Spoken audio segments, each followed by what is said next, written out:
ഹാർപ്പിക്ക് bathroom കഴുകാനുള്ളതാണെന്ന് എല്ലാവർക്കും അറിയാം അല്ലേ. അതല്ലാതെയും ഇതിന് ഒരുപാട് ഉപയോഗങ്ങളുണ്ട്.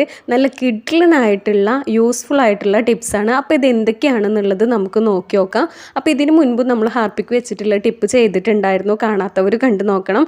അത് ചെയ്യാൻ വേണ്ടിയിട്ട് നമ്മൾ ആദ്യം ഒരു പാത്രം എടുത്തിട്ടുണ്ട്. അപ്പോൾ നമ്മൾ ഉപയോഗിക്കാത്തൊക്കെ ഉണ്ടെന്നുണ്ടെങ്കിൽ അതാവും ഏറ്റവും നല്ലത്. അപ്പോൾ നമ്മൾ ഫുഡൊക്കെ ഉണ്ടാക്കാൻ ഉപയോഗിക്കാത്തതാണ് കേട്ടോ നമ്മൾ പറഞ്ഞിട്ടുള്ളത്. അങ്ങനെയുള്ളത് ഉണ്ടെന്നുണ്ടെങ്കിൽ അതെടുക്കുക. അതിലേക്ക് നമ്മൾ കുറച്ച് ഹാർപ്പിക്ക് ഒഴിച്ചിട്ടുണ്ട്. പിന്നെ വേണ്ടത് നല്ല പോലെ തന്നെ തിളച്ച വെള്ളം, നല്ല വെട്ടി തിളച്ച വെള്ളം നമ്മളിതാ ഇത്രത്തോളം വെള്ളം ഒഴിച്ചിട്ടുണ്ട്.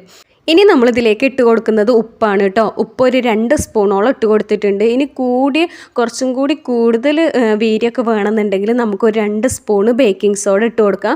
ബേക്കിംഗ് സോഡ ഇട്ട് കൊടുക്കുകയാണെന്നുണ്ടെങ്കിൽ നമ്മൾ വെള്ളം ഒഴിക്കുമ്പോൾ ശ്രദ്ധിക്കണം. കാരണം നല്ല പോലെ തന്നെ പതഞ്ഞ് പുറത്തേക്ക് പോകും.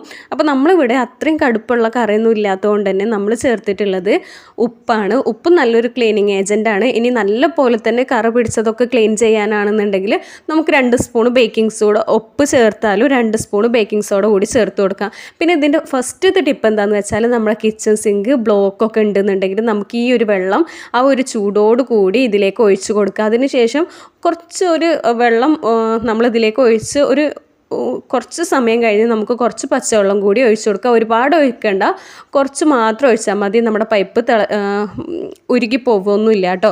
അപ്പോൾ ചെറുതായിട്ടുണ്ടാവുന്ന കിച്ചണിൽ സിങ്കിലുണ്ടാവുന്ന ബ്ലോക്ക്, അതുപോലെ തന്നെ അതിൻ്റെ ഉള്ളിൽ നിന്നുള്ള ദുർഗന്ധം, വഴുവഴുപ്പ്, ഉച്ചിലൊക്കെ മാറാൻ വേണ്ടിയിട്ട് ഇതുപോലെ ചെയ്യാവുന്നതാണ്. പിന്നെ നമ്മൾ ഈ ഒരു പൈപ്പിൻ്റെ സൈഡിൽ ഇതുപോലെ ഉച്ചിലൊക്കെ പിടിച്ചിട്ടുണ്ടാവും അല്ലേ, ഈ ഒരു കറുപ്പ് കളറിലൊക്കെ വന്നിട്ടുണ്ടാകും. അതിന് നമുക്ക് ഈ ഒരു വെള്ളം കുറച്ച് ഒഴിച്ച് കൊടുത്ത് ഒരു ബ്രഷ് വെച്ചിട്ട് നല്ല പോലെ തന്നെ ഉരച്ച് കൊടുക്കാം. പിന്നെ നമ്മൾ ഈ സിങ്കിൻ്റെ സൈഡിലുള്ള ഈ ഒരു ചുമരിൻ്റെ ഈ ഒരു ഭാഗത്ത് നല്ല പോലെ തന്നെ ഉച്ചിലും കറയൊക്കെ പിടിച്ചിട്ടുണ്ടാവും അല്ലേ. അതിന് ഈ ഒരു വെള്ളം നമ്മൾ ഹാർപ്പിക്ക് ഡയറക്റ്റ് ഒഴിക്കല്ലല്ലോ, നമ്മളിതിൽ തിളച്ച വെള്ളത്തിൽ ഡൈലൂട്ട് ചെയ്തിട്ടാണല്ലോ ഒഴിക്കുന്നത്. അപ്പോൾ കറ പിടിക്കുക അല്ലെങ്കിൽ ഏതെങ്കിലും തരത്തിൽ അതിൻ്റെ ആ ഒരു ബുദ്ധിമുട്ടൊന്നും ഉണ്ടാവില്ല. ഇതുപോലെ നമുക്ക് പെട്ടെന്ന് തന്നെ ഈ ഒരു ഉച്ചിലും അതുപോലെ തന്നെ കറയൊക്കെ കളയാൻ വേണ്ടിയിട്ട് പറ്റും. ഇനി അതല്ലെങ്കിൽ നമുക്ക് ഇതുപോലെ തുടച്ചെടുത്താൽ മതി കേട്ടോ. നമ്മൾ ഈ ഒരു ജനാലിൻ്റെ സൈഡിലൊക്കെ ഈ ഒരു സ്ഥലത്തൊക്കെ ചിലപ്പോൾ പാത്രങ്ങളൊക്കെ കമഴ്ത്താറുണ്ടാവും, ഇല്ലെങ്കിൽ ബോട്ടിൽസൊക്കെ. അപ്പോൾ ആ ഒരു ഭാഗത്തും ഇതുപോലെ ഒരു ഉച്ചിലും കറയൊക്കെ വന്നിട്ടുണ്ടാവും. കണ്ടോ, ഈ ഒരു ഭാഗത്ത് നമുക്ക് നല്ല പോലെ തന്നെ കറ പിടിച്ചിട്ടുണ്ടായിരുന്നു. ഈ വെള്ളം നമ്മൾ കുറച്ച് ഒഴിച്ച് കൊടുത്തിട്ട് ഒരു തുണി വെച്ചിട്ട് ഒന്ന് തുടച്ചെടുക്കുമ്പോൾ തന്നെ ആ ഒരു പാടും കറയൊക്കെ നമുക്ക് കളയാൻ വേണ്ടിയിട്ട് പറ്റും. ഒരുപാട് നമ്മൾ ഉരച്ച് ബുദ്ധിമുട്ടേണ്ട ആവശ്യമൊന്നുമില്ല. പെട്ടെന്ന് തന്നെ നമുക്കിത് കളഞ്ഞെടുക്കാൻ വേണ്ടിയിട്ട് പറ്റും കേട്ടോ. അതുപോലെ ഒന്ന് തുണി വെച്ചിട്ട്, നനഞ്ഞൊരു കോട്ടൻ്റെ തുണി വെച്ചിട്ട് നമ്മളൊന്ന് നല്ല പോലെ തന്നെ തുടച്ചെടുത്താൽ മതി. അപ്പോൾ നമുക്ക് കറ പിടിച്ചിട്ടുള്ള കിച്ചൻ്റെ സിങ്കിൻ്റെ സൈഡിലും ആ ഒരു ചുമരിലൊക്കെ ഇതുപോലെ ചെയ്യുകയാണെന്നുണ്ടെങ്കിൽ നല്ലൊരു ഫിനിഷിങ് കിട്ടും. ഇപ്പോൾ കണ്ടോ, നമ്മൾ നേരത്തെ കാണിച്ചപ്പോൾ നല്ല പോലെ തന്നെ ഒരു അഴുക്ക് പിടിച്ചിട്ടുണ്ടായിരുന്നു അല്ലേ. ഇപ്പോൾ നല്ല പോലെ തന്നെ ഈ ടൈലൊക്കെ വൃത്തിയായിട്ടുണ്ട്. ഈ ഒരു ഭാഗത്തും ഈ ഒരു സൈഡ് ഭാഗത്തുള്ള ഈ ഒരു ചുമരിൻ്റെ സൈഡ് ഭാഗത്തുള്ള ഉച്ചിലും പോയിട്ടുണ്ട്.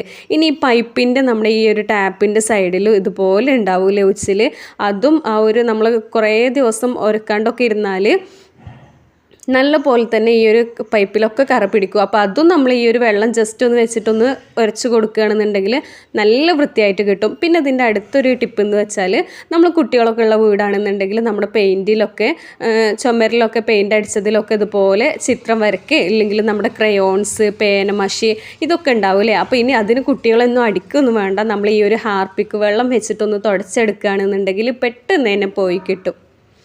അപ്പോൾ ഇതും ചെയ്യാത്തവരൊന്ന് ചെയ്ത് നോക്കുക. നമ്മളിങ്ങനെ ഇനി ഹാർപ്പിക്ക് നല്ല പോലെ തന്നെ ഉള്ള മഷിയൊക്കെ ആണെന്നുണ്ടെങ്കിൽ നമുക്ക് വെള്ളം ചേർക്കാതെ ഹാർപ്പിക്ക് നേരിട്ട് ചുമരിൽ തേച്ച് കൊടുത്ത് നനഞ്ഞ തുണി വെച്ചിട്ട് എടുക്കുകയാണെന്നുണ്ടെങ്കിലും പെട്ടെന്ന് പോയി കിട്ടും. കണ്ടോ, നമ്മൾ ഉരക്കാത്ത ഭാഗത്ത് ആ ക്രയോണിൻ്റെ പാട് അതുപോലെ ഉണ്ട്. അപ്പോൾ ഇതും നമുക്ക് ചെയ്യാത്തവർക്കൊന്ന് ചെയ്ത് നോക്കാം കേട്ടോ. പിന്നെ നമ്മുടെ അടുത്ത ടിപ്പ് എന്ന് പറഞ്ഞാൽ ഗ്യാസ് ബർണർ ക്ലീനിങ് ആണ്. അപ്പോൾ എത്ര കരി പിടിച്ചിട്ടുള്ള ഗ്യാസ് ബർണർ ആണെന്നുണ്ടെങ്കിൽ നമുക്ക് പെട്ടെന്ന് തന്നെ ക്ലീൻ ചെയ്തെടുക്കാൻ വേണ്ടിയിട്ട് പറ്റും കേട്ടോ. അപ്പോൾ നമ്മൾ ഈ ഉണ്ടാക്കിയിട്ടുള്ള ഈ ഒരു സൊല്യൂഷനിൽ നമ്മളൊരു 15 മിനിറ്റ് വെക്കുന്നുണ്ട്. ആ ഒരു റെസ്റ്റ് ചെയ്യാൻ വെക്കുന്ന സമയത്ത് നമുക്ക് അടുത്ത ഒരു ടിപ്പ് കാണാം. നമ്മുടെ ഈ ഗ്യാസിൻ്റെ കുറ്റി വെക്കുന്നതിൻ്റെ അടിയിലൊക്കെ തുരുമ്പൽ കറയൊക്കെ ഉണ്ടാവും അല്ലേ. അതുപോലെ തന്നെ ടൈലിൻ്റെ ഈ ഒരു ഭാഗത്ത് നമ്മുടെ കിച്ചൻ്റെയൊക്കെ ടൈലിൻ്റെ ഭാഗത്തൊക്കെ ഇതുപോലെ ചില സ്ഥലങ്ങളിലൊക്കെ കറ പിടിച്ച് കാണാറുണ്ട്, നമ്മൾ കത്തി വെക്കുന്ന അതുപോലെ തന്നെ നമ്മുടെ ഗ്യാസ് കുറ്റി വെക്കുന്ന സ്ഥലത്തൊക്കെ. അപ്പോൾ അതിനൊക്കെ നമുക്ക് ഈ ഒരു വെള്ളം വെച്ചിട്ട് ഇതുപോലെ ഒന്ന് ബ്രഷ് ചെയ്ത് കൊടുക്കുകയാണെന്നുണ്ടെങ്കിൽ പെട്ടെന്ന് തന്നെ ആ കറ പോവും. അപ്പോൾ ഗ്യാസും കുറ്റിയുടെ അടിയിൽ നമുക്ക് ക്ലീൻ ചെയ്തപ്പോൾ നല്ല റിസൾട്ട് കിട്ടി കേട്ടോ. അത് പെട്ടെന്ന് തന്നെ നമുക്ക് പോയി കിട്ടിയിട്ടുണ്ട്. അപ്പോൾ ഇതും ചെയ്യാത്തവരൊന്ന് ചെയ്ത് നോക്കുക. ഇതുപോലെ ഉരച്ചതിന് ശേഷം നമ്മൾ ഒരു നനഞ്ഞ തുണി വെച്ചിട്ടൊന്ന് തുടച്ചെടുക്കുകയാണെന്നുണ്ടെങ്കിൽ നമ്മുടെ ആ ഒരു ടൈലിൻ്റെ ഭാഗത്തുള്ള കറയൊക്കെ പോയി തുരുമ്പലൊക്കെ മാറി നല്ല പോലെ തന്നെ വൃത്തിയായിട്ട് നമുക്ക് കിട്ടും.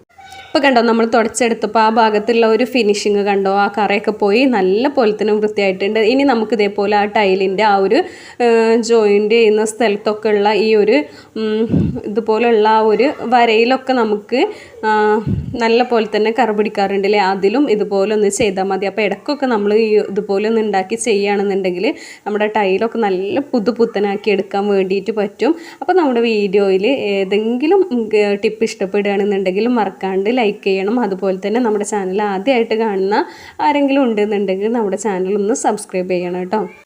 ഇനി നമ്മുടെ അടുത്ത ടിപ്പ് നമ്മൾ നേരത്തെ എടുത്ത് വെച്ചിട്ടുണ്ടായിരുന്നു അല്ലേ, ഒരു 15 മിനിറ്റ് നമ്മൾ ഈ ഒരു വെള്ളത്തിൽ ഗ്യാസ് ബർണർ ഇട്ടിട്ടുണ്ടായിരുന്നു. അപ്പോൾ ഒന്ന് നമുക്ക് ആവശ്യം വന്നപ്പോൾ നമ്മൾ പെട്ടെന്ന് തന്നെ ഒന്ന് കഴുകി എടുത്തിട്ടുണ്ട്. മറ്റേത് നമ്മൾ കാണിക്കാൻ വേണ്ടിയിട്ട് ഇതുപോലെ ചെയ്തിട്ടുണ്ട് കേട്ടോ. കണ്ടോ, കരി ഇളകുന്നത് എത്രത്തോളം കരി ഇളകുന്നുണ്ടെന്നുണ്ടെങ്കിൽ അതിൻ്റെ ആ ഒരു ഒറിജിനൽ കളറിലേക്ക് നമുക്ക് കിട്ടുന്നുണ്ട്. കണ്ടോ, അപ്പോൾ നമ്മൾ ഗ്യാസിൻ്റെ എന്തോ പ്രോബ്ലം കൊണ്ട് നമ്മുടെ ബർണർ നല്ല പോലെ തന്നെ ബർണറിൽ കരി പിടിക്കുന്നുണ്ട് കേട്ടോ. അപ്പോൾ നമ്മൾ ഒരുപാട് ടിപ്പ് ചെയ്ത് നോക്കിയതിൽ നമുക്ക് ഏറ്റവും റിസൾട്ട് കിട്ടിയത് ഈ ഒരു ടിപ്പാണ്, ഹാർപ്പിക്കിൻ്റെ വെള്ളത്തിൽ ഇട്ട് വെച്ചിട്ടുള്ളത്.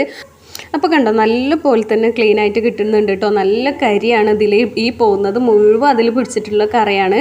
അപ്പോൾ ഇനി ഇത് നമുക്ക് ഉൾവശവും പുറം വശവും ഇതുപോലെ ക്ലീൻ ചെയ്തെടുക്കാം കേട്ടോ. ഉൾവശത്തും ഇതുപോലെ ഒന്ന് ഉരച്ച് കൊടുക്കുക. അപ്പോൾ നല്ല പോലെ തന്നെ ഇതിൻ്റെ കരിയൊക്കെ ഇളകി കിട്ടിയിട്ടുണ്ട്. ഇനി ഇത് നമുക്കൊന്ന് കഴുകി നോക്കാം. കണ്ടോ, അപ്പോൾ നമ്മൾ കടയിൽ നിന്ന് വാങ്ങുമ്പോൾ ഉള്ള ആ ഒരു പുതിയതിൻ്റെ കളറ് കിട്ടുന്നല്ല, നമ്മൾക്ക് ആ ഒരു കരിയും കറയൊക്കെ പോയി നല്ല വൃത്തിയിൽ നമുക്ക് കിട്ടും കേട്ടോ. അപ്പോൾ ഇതാണ് ഇതിൻ്റെ ഒറിജിനലായിട്ടുള്ള കളറ്. അപ്പോൾ ഗ്യാസ് ബർണറിൻ്റെ ടിപ്പ് മറക്കാണ്ട് ചെയ്ത് നോക്കുക, നല്ല അടിപൊളി റിസൾട്ടാണ്. ഇനി നമുക്കറിയാം ബാത്റൂമിൻ്റെ ഉള്ളിൽ നമ്മൾ ബാത്റൂം മുഴുവനായിട്ട് നമ്മൾ ഹാർപ്പിക്ക് വെച്ച് ക്ലീൻ ചെയ്യാറുണ്ട്. പക്ഷേ നമ്മൾ ബാത്റൂമിൻ്റെ ഉള്ളിലേക്ക് കയറുന്ന ആ ഒരു ഭാഗത്ത് നമുക്കിതാ ഇതുപോലെ ആ ഡോറിൻ്റെ സൈഡിൽ പെട്ടെന്ന് തന്നെ കറ പിടിക്കൂലേ, പ്രത്യേകിച്ച് വെള്ള ടൈലൊക്കെ ആണെന്നുണ്ടെങ്കിൽ നമുക്ക് വിസിബിളായിട്ട് തന്നെ കാണാൻ പറ്റും. അപ്പോൾ ഈ ഡോറിൻ്റെ സൈഡിൽ അതുപോലെ തന്നെ നമുക്ക് ഈ കയറുന്ന ആ ഒരു സ്ഥലത്തും നല്ലപോലെ തന്നെ കറ പിടിച്ചിട്ടുണ്ട്. ഈ ഒരു ടൈലിൻ്റെ ഭാഗത്ത്, ഡോറിൻ്റെ ഈ ടൈലിൻ്റെ ഭാഗത്ത് നല്ല പോലെ തന്നെ ഒരു മഞ്ഞ കളർ വന്നിട്ടുണ്ട്. ആ ഒരു ഭാഗത്ത് നമ്മൾ ഈ വെള്ളം ഒഴിച്ച് കൊടുത്ത് ഒരു ബ്രഷ് വെച്ചിട്ടൊന്ന് ഉരക്കുകയാണെന്നുണ്ടെങ്കിൽ ആ സമയത്ത് തന്നെ അതിൻ്റെ ആ ഒരു കറയൊക്കെ ഇളകി പോകട്ടോ. ഒരുപാട് നാൾ ഇടയ്ക്കിടയ്ക്ക് നമ്മൾ ഇതുപോലെ ചെയ്യുക. ഒരുപാട് നാളായി കഴിഞ്ഞാൽ പിന്നെ ആ ഒരു കറയൊക്കെ പോയി കിട്ടാൻ വേണ്ടിയിട്ട് പ്രയാസമാവും. അപ്പോൾ ഈ ഒരു 2 സൈഡിലും നമ്മൾ ഈ ബ്രഷ് വെച്ചിട്ട് ഒന്ന് ഉരച്ച് കൊടുക്കുന്നുണ്ട്. അതുപോലെ തന്നെ ഈ ഒരു ഡോറിൻ്റെ സൈഡിലൊക്കെ ഇതുപോലെ ഒന്ന് കറ പിടിച്ചിട്ടുണ്ട്, അവിടെയും നമ്മളൊന്ന് ഉരച്ച് കൊടുക്കുന്നുണ്ട് കേട്ടോ. അപ്പം നമ്മൾ കുറച്ച് ഹാർപ്പിക്ക് ഒഴിച്ചു കൊടുത്തിട്ടുണ്ട്. ഇനി ഇത് നല്ല പോലെ തന്നെ ഒന്ന് ഉരച്ച് കൊടുക്കുക. ഇനി താഴെ നമുക്ക് ഫ്ലോറിലും ഈ ഒരു ഭാഗത്തും നമ്മൾ ഉരച്ച് കൊടുത്തിട്ടുണ്ട്. ഇനി ഇതാ വെള്ളം ഒഴിച്ച് കളയുമ്പോൾ നമുക്കറിയാം, കണ്ടോ ഈ ഒരു വെള്ളത്തിൻ്റെ കളർ കണ്ടോ, അത്രയും അഴുക്ക് നമുക്ക് ഇവിടുന്ന് പോയി കിട്ടിയിട്ടുണ്ട്. നല്ല പോലെ തന്നെ ക്ലീനായി കിട്ടിയിട്ടുണ്ട്. ഇനി ഇത് നമ്മളൊന്ന് കഴുകി ഒന്ന് തുടച്ചെടുക്കുകയാണെന്നുണ്ടെങ്കിൽ നല്ല വൃത്തിയായിട്ട് തന്നെ നമുക്കിവിടെ കിട്ടും. കണ്ടോ, അപ്പോൾ ഇവിടെ നല്ല വൃത്തിയായിട്ടുണ്ട് കേട്ടോ. കണ്ടോ, ഈ 2 സൈഡിലും നല്ല വൃത്തിയായിട്ടുണ്ട്. അപ്പോൾ ഇതും ചെയ്യാത്തവരൊന്ന് ചെയ്ത് നോക്കുക. ഇനി നമ്മുടെ ബാത്റൂമിൻ്റെ ഉള്ളിലുള്ള പൈപ്പിൻ്റെയൊക്കെ സൈഡിൽ ഇതുപോലെ ഉച്ചിൽ പിടിച്ചിട്ടുണ്ടെങ്കിൽ, കറ പിടിച്ചിട്ടുണ്ടെന്നുണ്ടെങ്കിൽ അതിൻ്റെ ആ ഒരു സ്റ്റീലിലും അതുപോലെ തന്നെ ഈ ഒരു പൈപ്പിൻ്റെ ഭാഗത്തൊക്കെ നമുക്ക് ഈ ഒരു വെള്ളം വെച്ചിട്ട് ഉരച്ച് കൊടുക്കാം. നല്ല പോലെ തന്നെ ക്ലീനാവും. പിന്നെ രാത്രി കിടക്കുന്നതിന് മുൻപൊക്കെ ആണെന്നുണ്ടെങ്കിൽ നമ്മുടെ ക്ലോസറ്റിൽ ഇതുപോലെ ഈ ഒരു വെള്ളം ഒഴിച്ച് വെക്കുക. അതിനുശേഷം നമ്മൾ രാവിലെ എടുത്തിട്ടൊന്ന് ഫ്ലഷ് അടിച്ച് കളയുകയാണെന്നുണ്ടെങ്കിൽ നമുക്ക് എത്ര പാടും കറയും ചെളിയൊക്കെ ഉണ്ടെന്നുണ്ടെങ്കിലും അത് ആ ഒരു ഫ്ലഷ് അടിക്കുന്നതോട് കൂടിയിട്ട് നമുക്ക് മാറ്റിയെടുക്കാൻ വേണ്ടിയിട്ട് പറ്റും. അപ്പോൾ കുഴൽ കിണറിൻ്റെ വെള്ളമൊക്കെ യൂസ് ചെയ്യുന്നവരാണെന്നുണ്ടെങ്കിൽ രാത്രി കിടക്കുന്നതിന് മുൻപ് ഇതുപോലെ ഒന്ന് ഒഴിച്ച് വെക്കുക, രാവിലെ ഫ്ലഷ് അടിക്കുക. അപ്പോൾ അതിൻ്റെ ആ കറ പിടിച്ചതൊക്കെ പോയി കിട്ടും. അപ്പോൾ ഇത്രയേ ഉള്ളൂ നമ്മുടെ ഇന്നത്തെ ടിപ്പ്. അപ്പോൾ നമ്മുടെ വീഡിയോ ഇഷ്ടപ്പെട്ടാൽ ലൈക്ക് ചെയ്യുക, ചാനൽ സബ്സ്ക്രൈബ് ചെയ്യുക. താങ്ക്